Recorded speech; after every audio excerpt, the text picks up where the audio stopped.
తెలుగు రాష్ట్రాల్లో అతిపెద్ద lift manufacturer lifts ట్రై.com dealership కూడా ఇవ్వబడును. బీఆర్ఎస్ నేత ఎమ్మెల్యే కేటీఆర్ కు మంత్రి కోమటిరెడ్డి వెంకటరెడ్డి సవాల్ విసిరారు.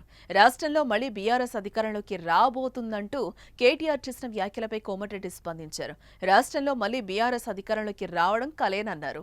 100% మళ్లీ కాంగ్రెస్ ప్రభుత్వమే అధికారంలోకి వస్తుందని ధీమా వ్యక్తం చేశారు ఆయన. ఒకవేళ అలా జరగకపోతే తాను రాజకీయాల నుంచి తప్పుకుంటానంటూ సంచలన ప్రకటన చేశారు. ఇక తన సవాల్కు కేటీఆర్ సిద్ధమేనా అని ప్రశ్నించారు. మరోపక్క ప్రభాకర్ రావు విదేశాల నుంచి వస్తే కేసీఆర్ కుటుంబం తప్పకుండా జైలుకు వెళ్తుందని అన్నారు.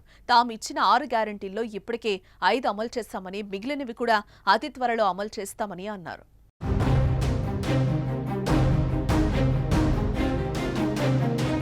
నువ్వు 10 ఏళ్ళు మంత్రిగా ఉన్న జగదీష్ రెడ్డి గారికి టన్నలు స్టార్టింగ్ పాయింట్ ఎండింగ్ పాయింట్ ఎక్కడుందో తెలుసా?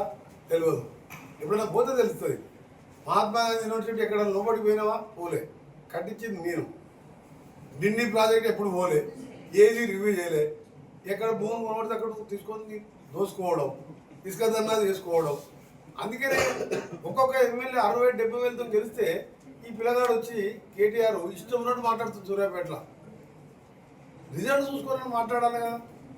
నేను ఆ పరిస్థితులు ఉంటే జిల్లాకే రాకపోతుంటుంది. 6 లక్షల మెజార్టీతో ఎంపీ గెలిచి మా శామిలు రేపలంగా పార్టీని జాయిన్ అయితే 60,000 మెజార్టీతో ఎమ్మెల్యే గెలిచిన కేటీఆర్ది గిరీశవాడు అంతమంది ఎక్స్ఎమ్మెల్యే ప్రజలలో ప్రజా నాయకుడు ఉన్నాడు. ఉద్యమాలు చేసి పార్టీకి తీసుకుపోయి బుద్ధి చెప్పినాం కదా. అదే ఇంత మంది ప్రజలు 10 ఏళ్ళు గట్టేట ముంచిందండి. మహబూబ్నగర్, నల్గొండ, ఖమ్మం, దక్షిణ తెలంగాణలో 36-33 గెలిచినాం. ఏ ముఖం పెట్టుకొని కేటీఆర్ నల్గొండ జిల్లాకు వచ్చే హక్కే లేదు వాళ్ళకు. ఏదో సాగు తప్పి కనవడం 3-4 వేల ఓట్లతోని ఆ దామోదర్ రెడ్డి గారు ఆరోగ్యం మాలేక అప్పుడు కాళ్ళు ఆపరేషన్ అయ్యి ఆయన తిరగలేక అది ఓడిపోయి, అది కూడా 40-50 వేలతో గెలిచేసింటే